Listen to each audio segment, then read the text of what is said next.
Hello, peaceful parents. Today it's my absolute pleasure to introduce you to Louise Sevigny. She is a kid code teacher, an entrepreneur. She's the co-founder of Your Good Company. She is a Reiki master under the Usui system, and she is a wife and a mom. And she's going to share with you today how she uses the strategy called the why in the kid code book, so you can use it too. Welcome, Louise. Thank you, Brenda. It's always a delight talking with you, and especially about one of the kid code strategies. And this one in particular, the why, is one of the very first ones you taught me a number of years ago. And when you taught it to me, there was something about it that just stuck. And I felt that if I didn't use it, it would be kind of irresponsible on my behalf. That why would I not want to practice coming from my true nature? And I found, and so I would sit back and I observed myself a little bit. And when I was coming from that space of identification, like you talk about in your book, things never went well. No matter how much I said, well, they should, or they shouldn't, this could, or it couldn't, it never went well.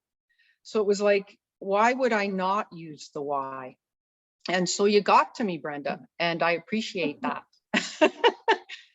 And what I found then is that I started using it within my family, and I wanted to use it with my daughter. But what I found was that before I could teach it to her, I had to really understand it, but experience it within myself.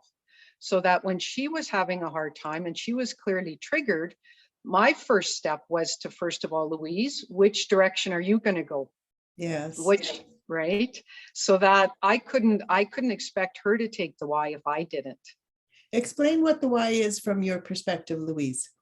So the why from my perspective, Brenda, is that we can't control what's happening on the outside of us, even though we want to, but we have a choice always as to what we're going to do with what's happening on the outside. How are we going to respond inside? And the two choices are we going to come from our true nature, which is always going to give us perspective and calmness and allow us to respond? Or the other path that we can take is the trigger and identification, and then identifying with our mind and what our mind is telling us should happen.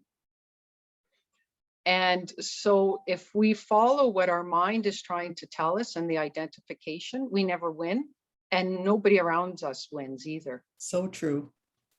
Yeah. And so what I found is that the more I used it, then I could start teaching it to my daughter, Leah. And now she's about to be 12 in a couple of weeks. And her and I were chatting about this the other day. And she was giving me some examples of when she's used it.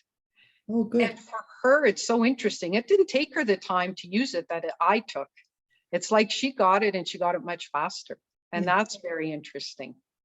And an example she gave me was at school. She got a math test back and she didn't get the mark she wanted. And a really good friend of hers got 100%. And she said, I was mad, Mom. I felt angry. Yeah. And I said, then what happened? Well, I saw my friend's reaction and she didn't like that I was looking at her mad. I said, and then what happened, Leah? Well, then I realized I was jealous. And then I realized that it had nothing to do with my friend. Oh, so, yay. Isn't that something, Brenda? Yes. And then she looked at her friend and she said, I'm sorry. Good for you that you got 100%. I was feeling jealous. You know, so to me, that's what we want for our children. We want to support them in their own well-being. And we want to support them in their ability to look within themselves and know how to take responsibility for that. And that's what the why teaches. And then I think the more we can experience that, then the more it kind of comes into our lives in unexpected ways, like it's in the classroom for Leah, you know. Yeah. And something that I have found too with my relationship with her is that it also takes away this how do I put this? Where I am like her mom and she is the child, so I'm right and she should listen to me, Yeah, right? yeah, So because there's another example I can give you. Her and I were sitting on the couch one time and she had her tablet in front of her and she was reading an article that she had from school. And I was reading something. I glanced over and I thought, oh, what she's reading is really interesting. So I tried to follow her. And my kid, she reads so fast. And she was scrolling faster than I could keep up. And I felt my frustration building yeah. because I wanted to read what she was reading. And I snapped and I was like, Leah, slow down. I'm trying to have this lovely moment with you. Yeah. Right. And she kind of looked at me and then I thought, oh my gosh, what am I doing? And I apologized to her. I said, Leah, good for you that you can read that fast. I'm sorry. You know what? That had nothing to do with you. That was my frustration. Isn't that wonderful, Louise, to end the upset so quickly? Our work really is based on every one of these strategies is a pointer to the self inside that has no reason to be upset. And That's how right. do we know it's a good idea? Is because when we're in that natural state, we're joyfully harmless. Joyfully harmless. That's perfect. And I was thinking this strategy, the way I wrote it in my book is because I learned it from Guy Finley, one of my favorite spiritual teachers, who's right there behind me. And it's so beautifully named, adapted, I should say, by Chris Valtime, a kid code dad. And he adapted the name to Happy Street or Mad Street. Yes. Yeah. Yes. So it's easy to teach to kids, When I first started teaching kids like this, I would ask I'd make the Y with my hands, or I'd get a twig, or I'd get them to draw a Y or something like that, and then show them times where they would be taking the Mad Street and what that felt like inside of them, and then how they felt when they took the Happy Street. Yes. Yeah. Absolutely. You know what, Brenda? Thanks for saying that. That's actually how I started with Leah when she was in play school.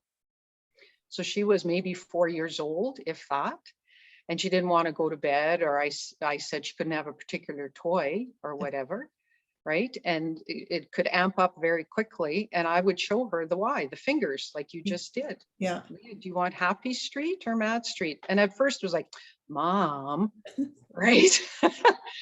But very, very quickly she got it. Well, And our true nature is pretty attractive. it's pretty attractive, Brenda. Yeah. It really And is. what a beautiful life skill to teach our children, right? That we can't control what's happening outside of us. We really can't, even though we think we can, but we always have a choice what we're going to do with that. It doesn't feel like a choice sometimes. I know just from my own years of doing this work, but I also know it's kind of like a tennis lesson. You're not going to hit the ball perfectly in your tennis lesson or even after your tennis lessons. So when you learn a strategy like this, like the Y, it's like anything. It's going to take practice. But the beautiful thing to me, even though it's going to take practice, it works. Absolutely. It won't let you down because it's just a pointer to your true nature, to your beautiful, loving self. It is. And we all have that beautiful, loving self.